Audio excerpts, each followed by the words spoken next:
Okay, let's get started today. Today, what we'd like to do is we want to basically just introduce some of the building blocks of economics, some of the basic concepts that we'll run into throughout the semester. And we also want to talk a little bit about the nature of economics. Well, what is it? And I don't mean the nature of the economy, but the nature of economic analysis, how economists go about looking at things and understanding things. First of all, what is economics? That's a good place to start. What is economics? It's the study of a few things.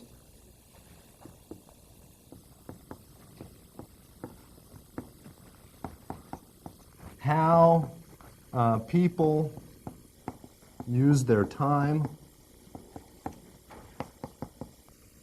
and material resources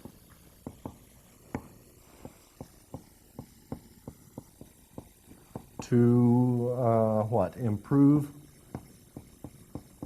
their well-being.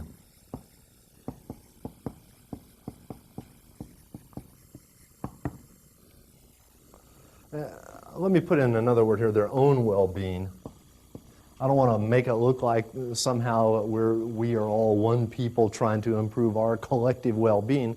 I spend my money to improve my well-being. You spend your money to improve yours. Okay?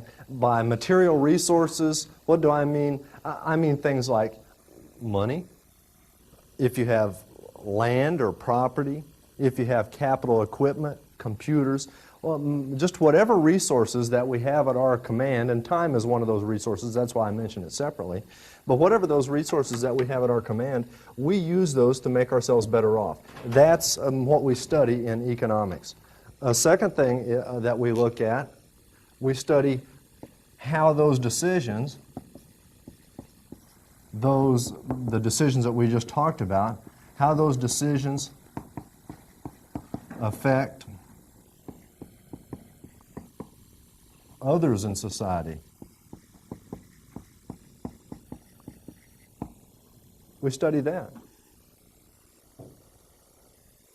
And then finally, we study policies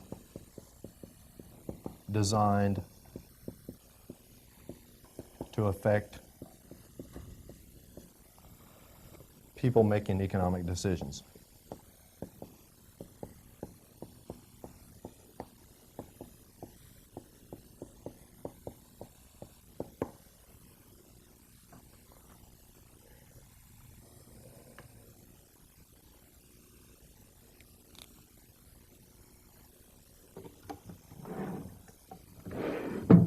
Move this so I...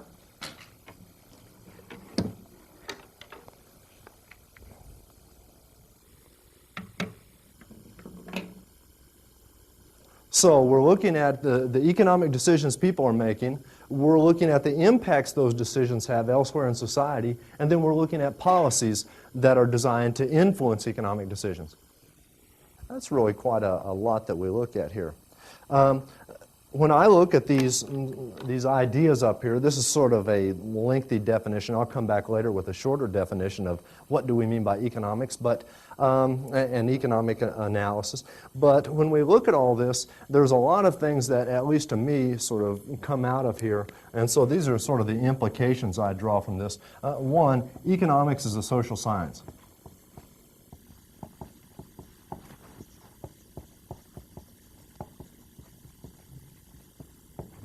You know, social science is one that examines human behavior.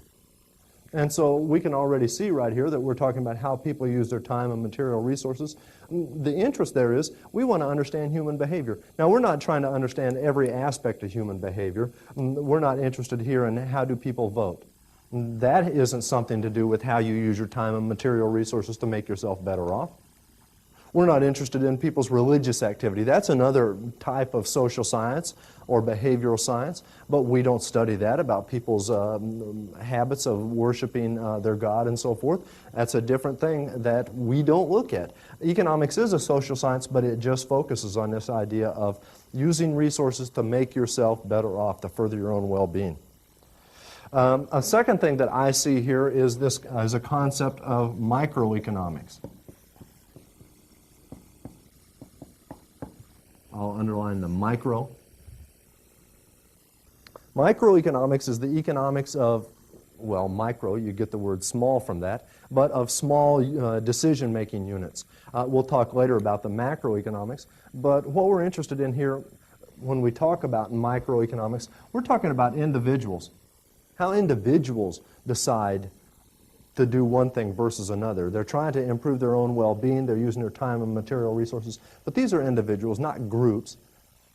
Okay? So, when we talk about individuals that are buying things, consumers, we talk about individuals that are going to work as an employee. We're talking about individuals that start a business or manage a business. We're talking in these cases about microeconomic behavior. And I see microeconomics in here when it says how people use their time and material resources. We're talking about individual people. We'll come back later and talk more about macroeconomics, but macroeconomics is the collection of everybody, or pretty much everybody. I don't see a lot of that right here in this beginning part. I see it more down here later on, and we'll come back to that. A third thing I see that is important that I want to point out to you is that behavior is motivated by self-interest.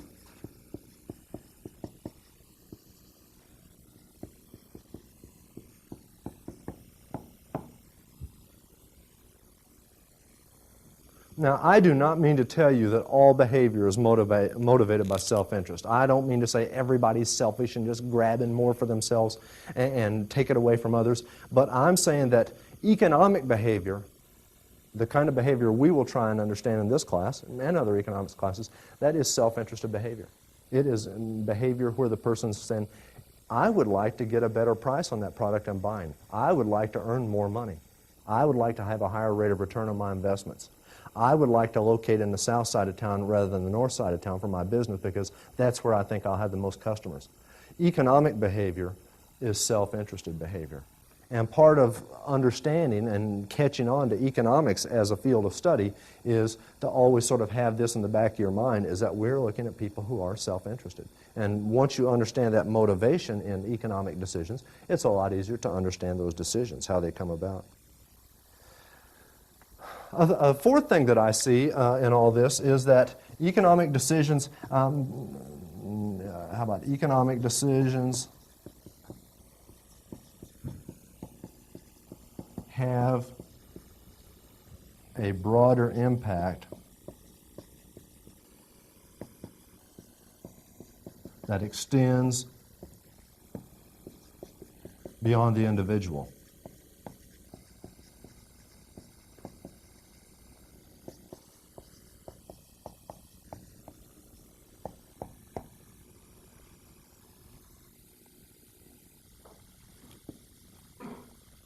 I mentioned over here that, that those decisions that people make, those economic decisions people make, they have a broader impact.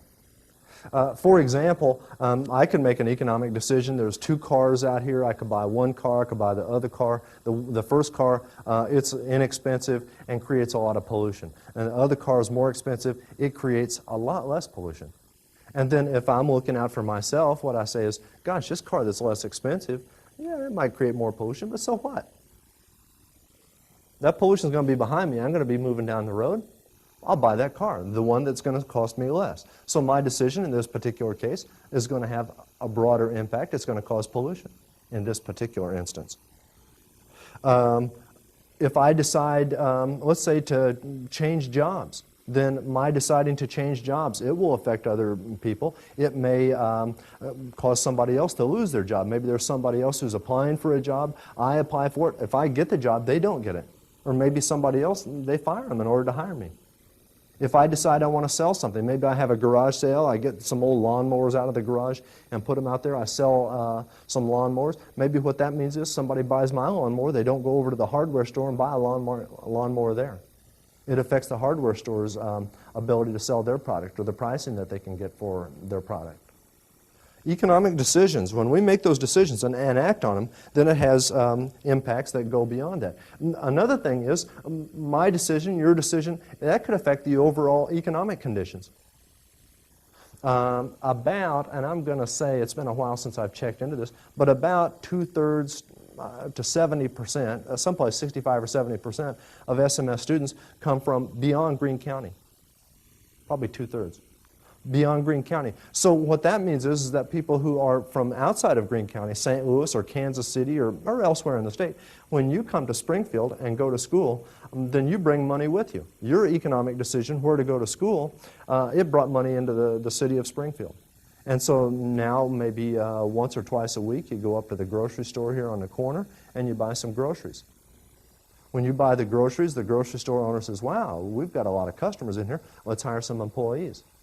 Let's order up some, cheese that's produced over at the Kraft plant. Let's order up some milk that's, I don't know where they pasteurize the milk, someplace here in town, Mid-America Dairymen or where. So the point is your decision to come to Springfield to go to college has brought money into our economy, and your decision then has affected the state of economic conditions in Springfield, Missouri. People's decision to move to the United States from overseas, that brings economic activity into the United States. Somebody's decision to go overseas or to invest overseas, those economic decisions have an impact on foreign economies or on the U.S. economy. This is where, and I'm sort of talking about broader economic conditions here, this is where the subject of macroeconomics comes up, and I'll just kind of mention that.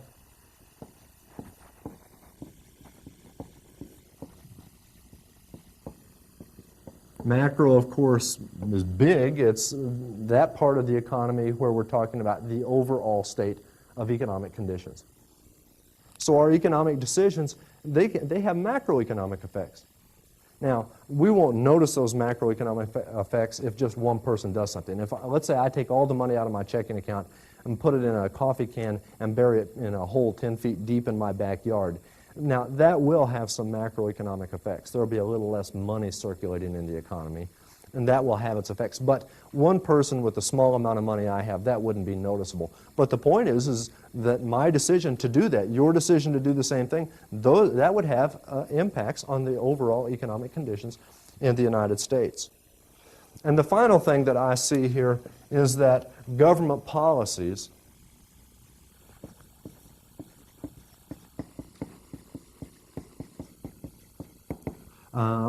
sometimes affect economic activity.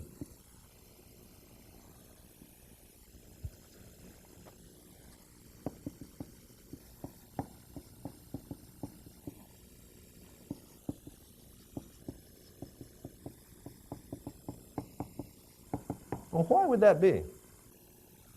Why would the government have these policies that to affect economic activity? And the answer is, gosh, we've talked about a lot of the reasons. For example, maybe I make a decision or take a decision to buy this polluting car, and maybe other people don't like that. They see this smoke, this cloud following me down the highway, and people say, man, I'm coughing, I'm sneezing, this stuff is getting on my car, it's terrible.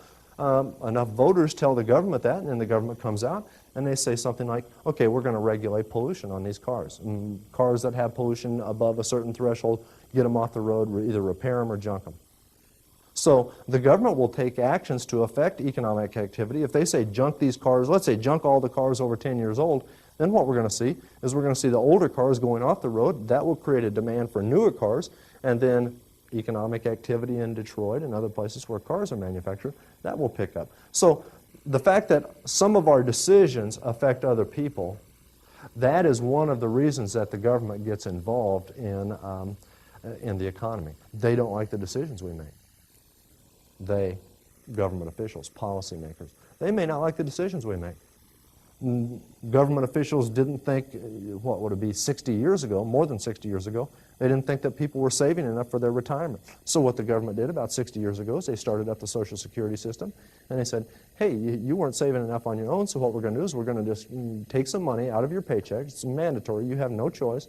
Before the money gets to you, we're going to take it away from you, and we're going to put that away for your retirement. That was still when they were keeping that fiction going that they were putting something away for our retirement.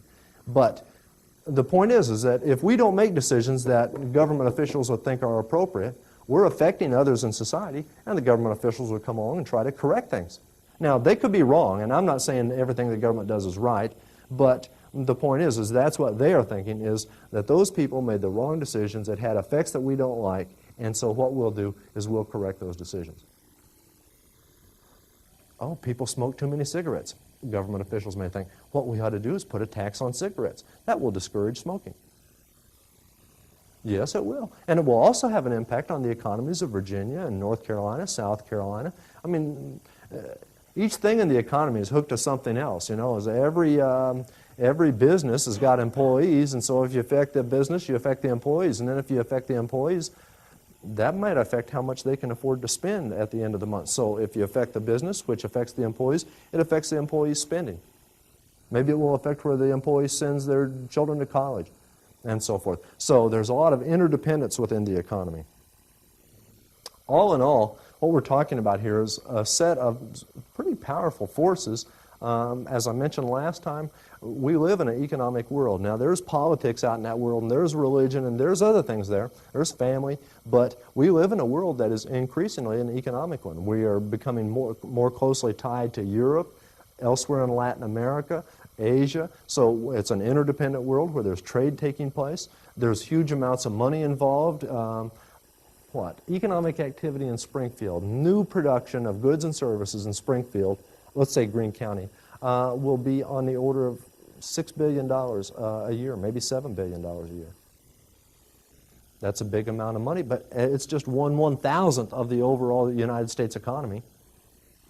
We're talking trillions of dollars for the United States economy. So we're talking about powerful forces. We're talking about things that are more and more common as time goes by. And so it's necessary, really, for us to have some understanding of how the economy operates.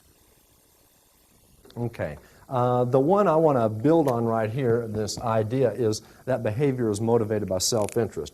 So let's talk about that for a few minutes.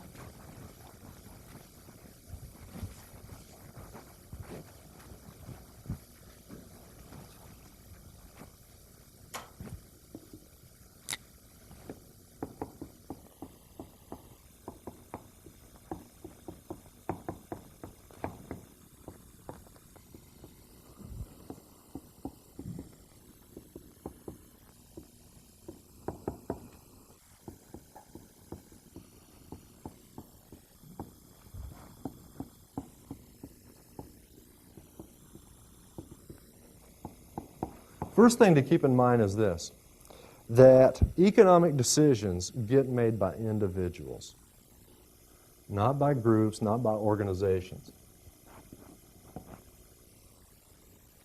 You know, that sounds kind of obvious. Who even needs to point it out? But sometimes it's kind of easy to forget that. It's kind of easy to say they do this or they do that, you know, and sort of get it in our mind that there's some collective meeting of people up here and they're all getting together and make decisions.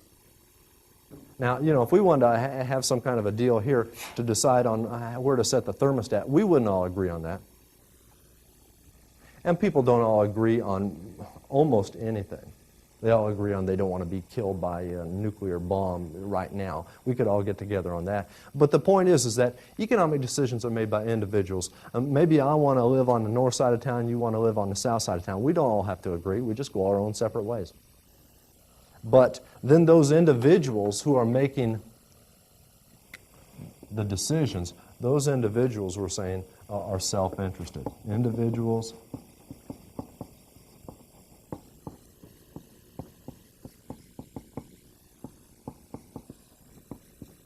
are self-interested. This is in their economic decisions. And now, I don't mean to say that individuals are always self-interested. It may be that you work very hard, save your money, look out only for yourself when you're, let's say, selling your labor services. You bargain for the highest wage you can get.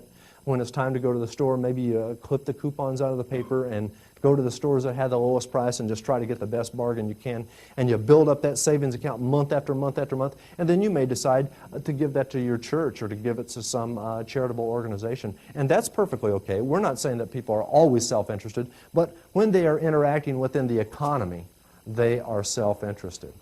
They are making decisions based on this idea of self-interest. However, we don't make these decisions, these self-interested economic decisions, we don't make those in a vacuum. We go out there into the real world. And when we're out in the real world, then our decisions are constrained.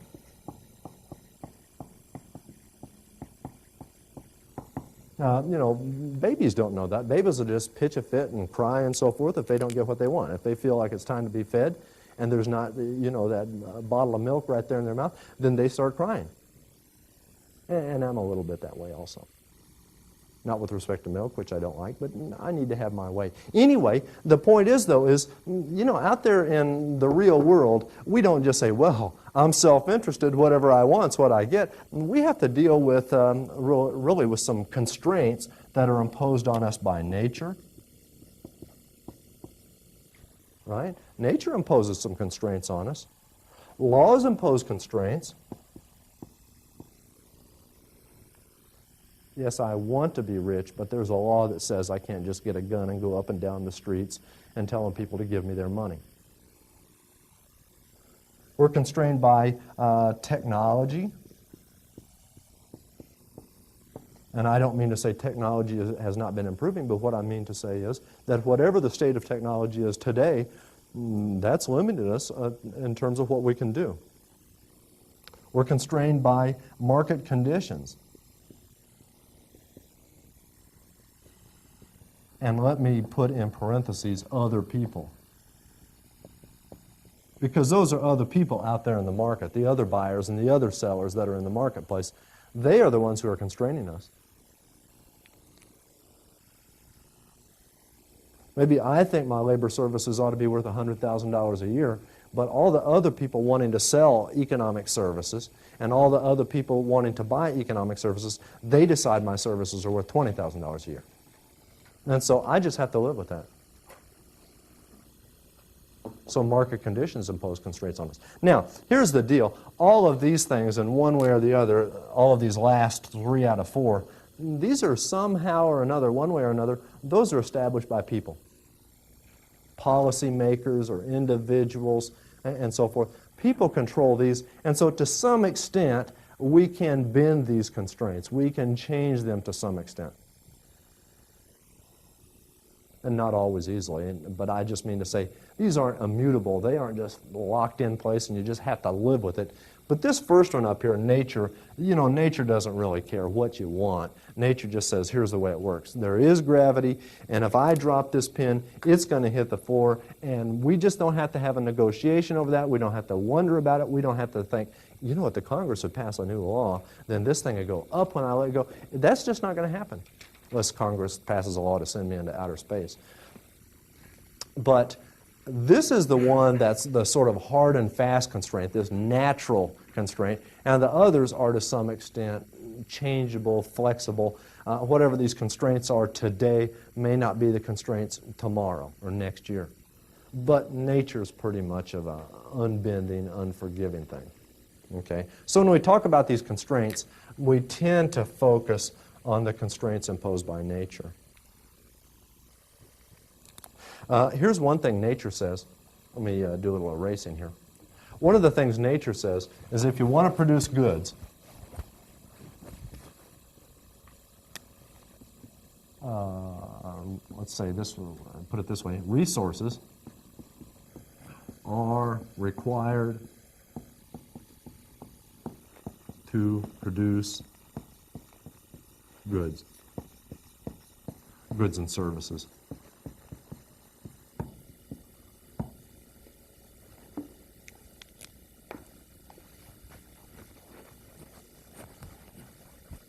Nature says, we're just not going to be giving you any free stuff, dropping it from the sky. If you want cars, what you're going to have to do is you're going to have to come up with some equipment. You're going to have to come up with some raw materials out of the ground. You're going to have to come up with labor services. There's going to be some work in this. So nature is telling us resources are required to produce goods and services. I mean absolutely, unequivocally, it's always going to be that way. What do I mean by resources? Well, we've got a list of these. Productive resources.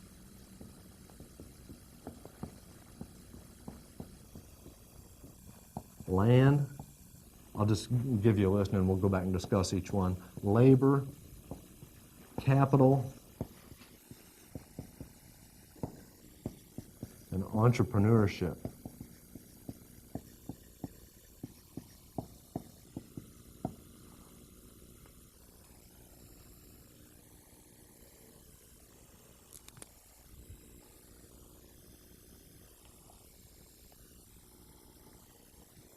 Now, you can think probably of a lot of things that you say, oh, you know, you use this or use that, you use plastic, you use glass, you use aluminum, you use...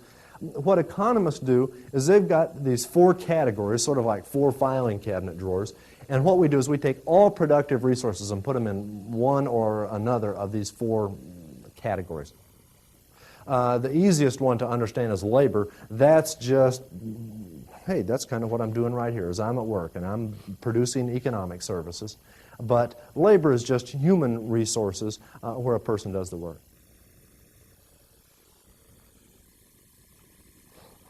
When we say land, what we mean is natural resources. Resources provided by nature. All the resources provided by nature. The fishes in the sea, the birds in the sky. We also mean soil, which is what most of us mean. When we say land, we think dirt. We mean that, but we also mean things like the water that nature provides and the air that nature provides. All of these things we put in the category of land, all natural resources. However, those natural resources are unaltered by humans. It's the way nature provides it. I just mentioned labor. Capital is another non-human resource. Capital is, and sometimes we say capital goods.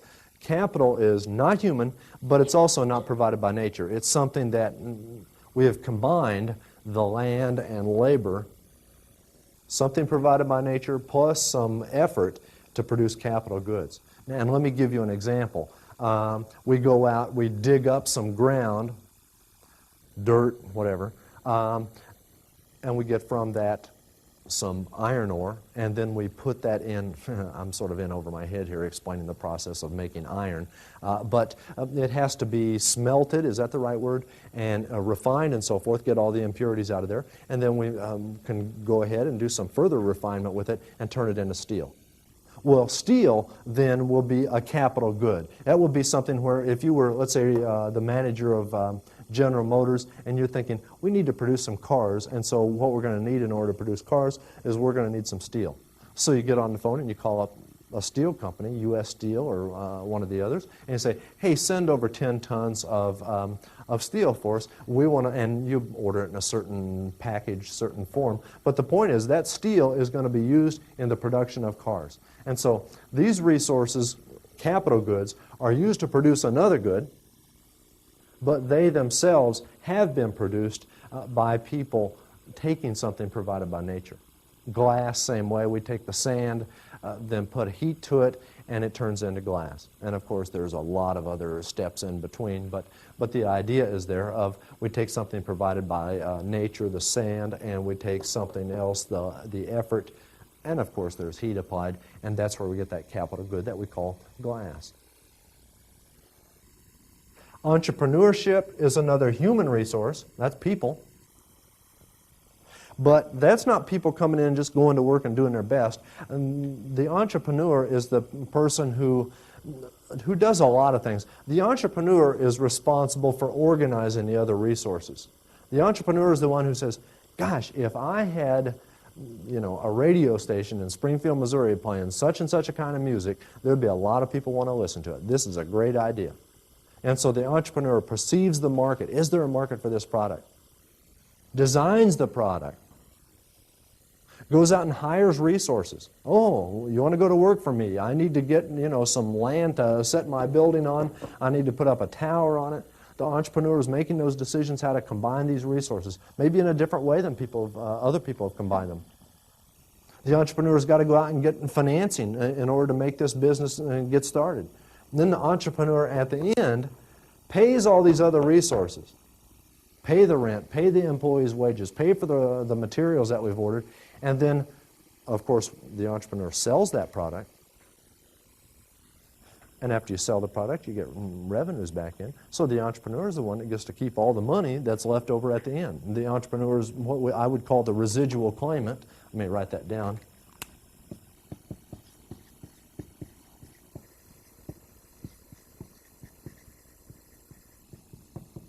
The entrepreneur is the residual claimant, the person who gets to claim what's left over at the end of the year. And what I mean by that is, if you sell $1 million worth of merchandise and your expenses, what you've paid the other resources is $900,000, the residual that's just left over in the bank account at the end of the year is $100,000. That belongs to the entrepreneur. Now, it could very well have been the case that the entrepreneur goes out and spends $900,000 to hire these resources. The entrepreneur has a good produced, sells that good, and is disappointed there's not a big market there. And if there's not a big market, maybe the entrepreneur can only sell that merchandise for $800,000.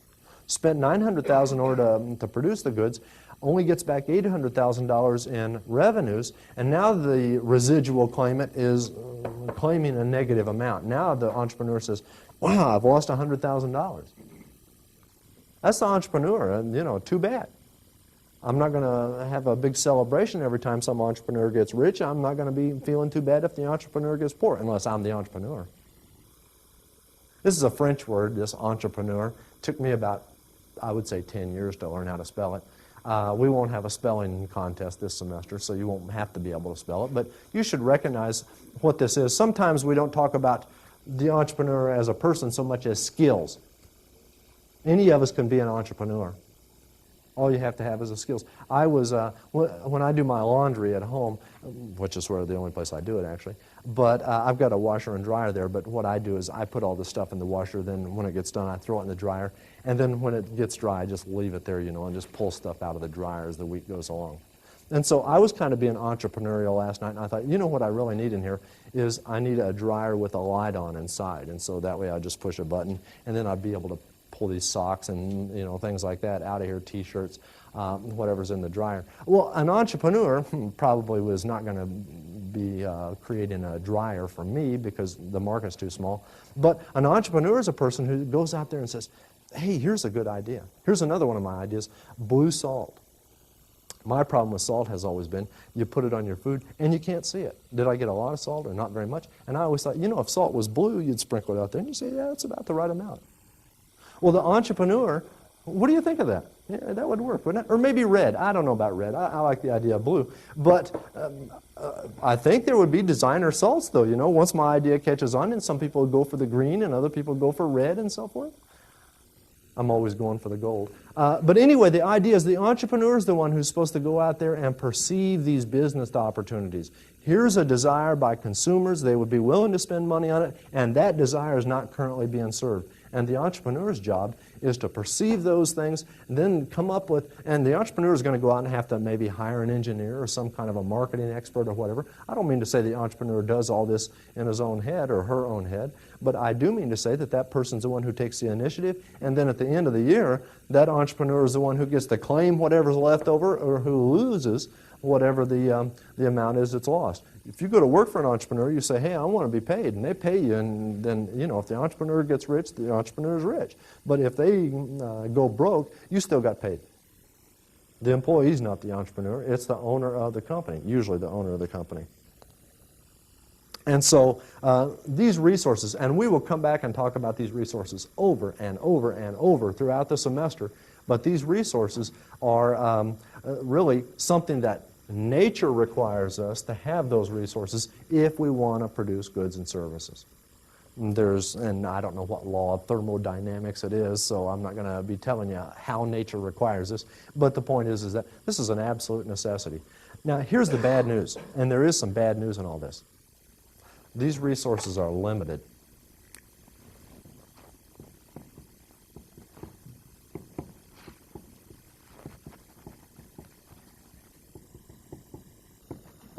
By the way, just stop me if I haven't explained something well enough or you want to hear a little bit more on the story. But until you stop me, I'm just going to keep talking. Resources are limited in quantity. How many workers do we have in the United States? What's the population of the United States? 260, 265 million people, I think. Let's put 265 million. Are all those people workers? Absolutely not. I do as little as possible. I've always considered that to be like a higher calling in life, is to get to the point where I do nothing. And I've been there many times. Anyway, so I went into teaching. There's not a great deal of effort in this. Once you study, there's a lot of effort in getting to this point. You've got to go to graduate school and study this stuff, and some people consider boring, not me, for several years. But once you do that, then after that, you just open your mouth and it comes out, and you can just keep opening your mouth. There's no limit to the number of times that this stuff will spew out, and they just keep sending the paychecks. So that's why I thought, take the job. Anyway, so we've got 265 million people. Obviously, there are children out there that are not going to work. We have child labor laws that restrict the amount of work a person can do until they reach, I think, 16 years old.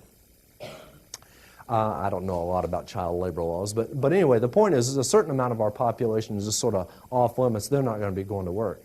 And there's some other people who, above a certain age, they are unlikely to work. There's no law that says you can't be a worker and in the labor force and so forth when you're 100 years old. But that's kind of an uncommon thing.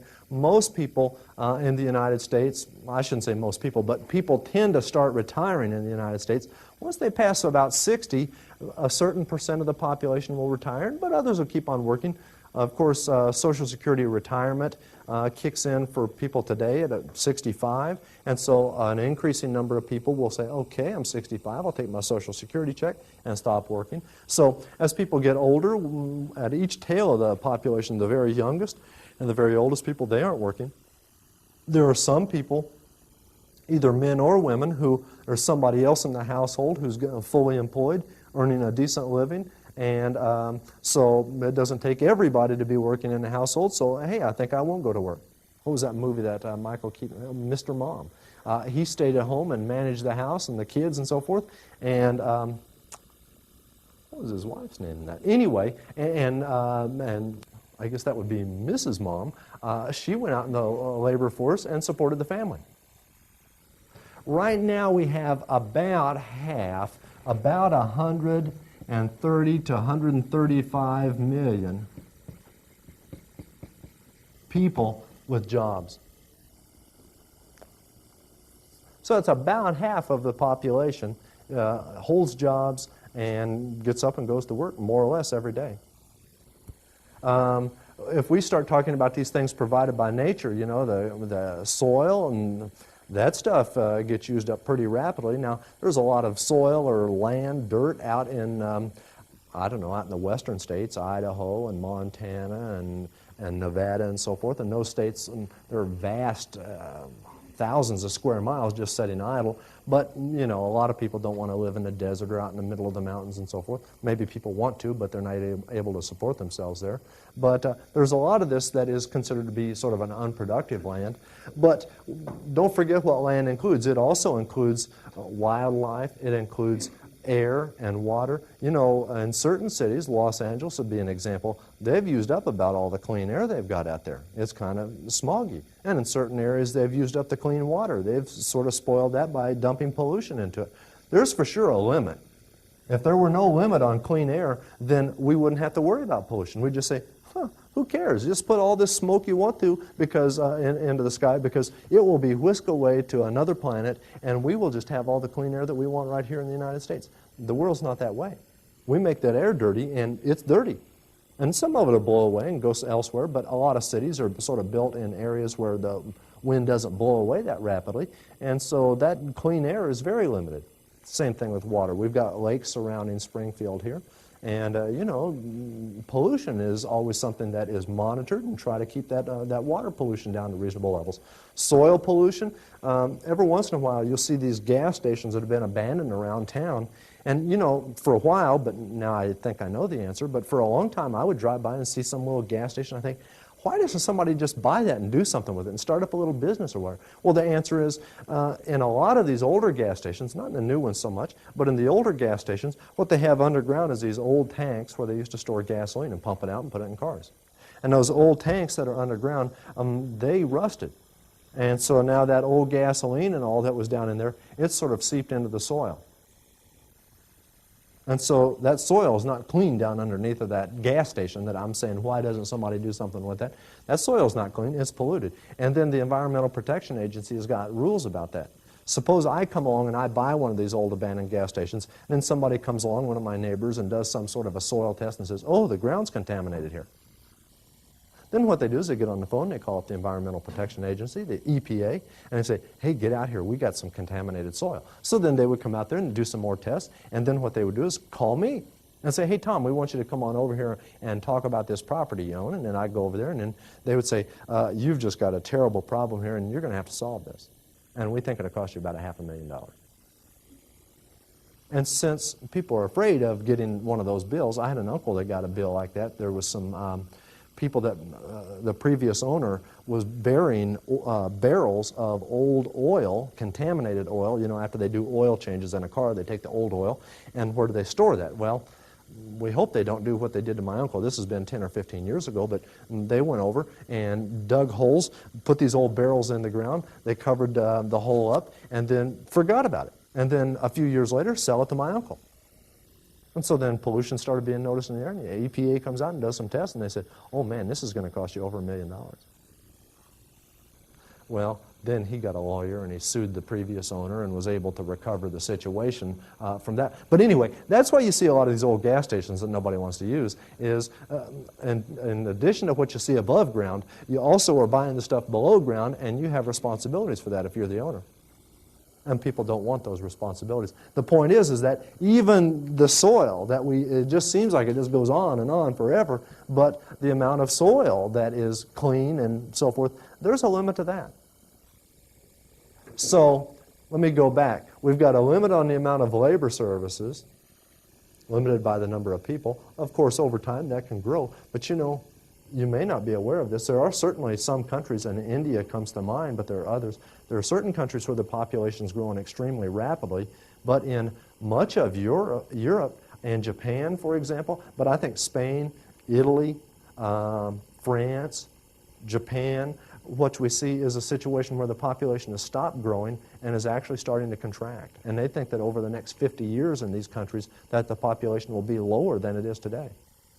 And so in countries like that, it's not like the labor force is growing, it'll be shrinking.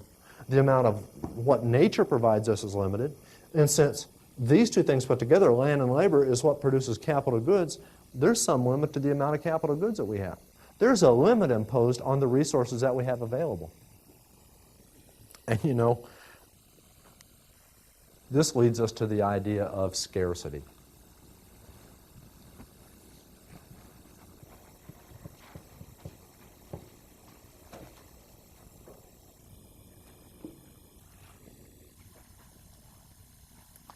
So here's what we're dealing with, and I've sort of talked about these. Let me sort of bring them together here. We're dealing with a situation where people are self-interested. We talked about that earlier. They're self-interested. They want more. They're looking out for their own well-being. If you could just have any number of anything you want, would you just want to have one car? No, I think I'd like to have a car on nice days, I'd want a convertible. And on, let's say, days like this, maybe I want some kind of a four-wheel drive vehicle. And then for that neighbor down the street that I don't like, I want to get one of those Hummers, you know, it's a huge car, and just drive right over his car. And then there are other cars. I kind of like to have a sports car. And then when, you know, I go out to dinner with my parents and things like that, I like to have kind of a limousine-looking car.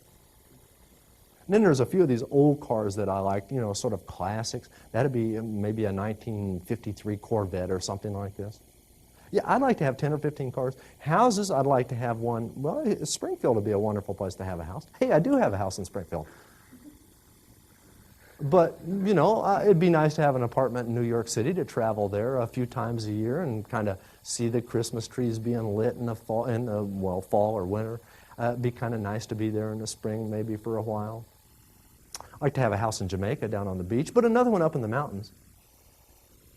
It'd be nice to have something out on the East Coast, maybe North Carolina someplace. What's the limit on these things? I mean, if you could just have anything you want, have you ever asked yourself that? If I'm Bill Gates, and I got all the money in the world, what would I have? And the answer is everything. TV set in every room, radio in every room, watch on every arm, maybe one on my ankle. Hey, what time is it? 4:15. Houses, cars, I mean, you name it. Parties. You guys want to go to a party? We have one every night. Well, that's not true, but I'm saying if I were Bill Gates, I would say that. if I were Bill Gates, what would I do? I'd quit my job and become a college teacher. For sure. So let me go back. Humans want to make themselves better off, want to feel better, have a better day, whatever. And so we have this unlimited desire for things, just unlimited. More clothes, yeah, I like to wear, just new clothes every day, and just after I've worn them once, that'll be the end of it. New shoes. So humans have these unlimited desires, but we have limited resources. And since we want more than we can actually produce, and that's really where I'm building up here, the fact that we want more than we can actually produce, that's what scarcity means. Scarcity means is that the desires of people outstrip or exceed the resources available to produce goods and services.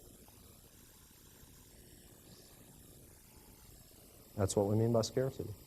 I don't mean by scarcity, it's a shortage. You go to the store and they don't have eggs, so there's a scarcity of eggs. I don't mean that. That would be a shortage of eggs. But what I mean by this is just scarcity is this all-pervasive situation that people in this country and people in China and people in Mexico and every place that you go, we as individuals or we as a society, we confront this idea of scarcity. We want more than is possible to produce, possible to have. What's the implication of that? The implication is this. If you want more than you can have, you have to choose. You have to decide, I want this rather than that. I want them both. I do want that, that limousine, and I do want that convertible, but since I can't afford both, I'm going to have to choose. Do I want the limousine or the convertible more? Or would I rather not have the limousine or the convertible and buy a house? Or could I afford to get by in a little bit smaller house and buy some clothes? And we all face that situation. We are constrained by these resources available to us on what we can produce, and we want more than we can produce, so we have to choose what's the most important thing to us. Let me sort of close with this one concept. There ain't no such thing as a free lunch.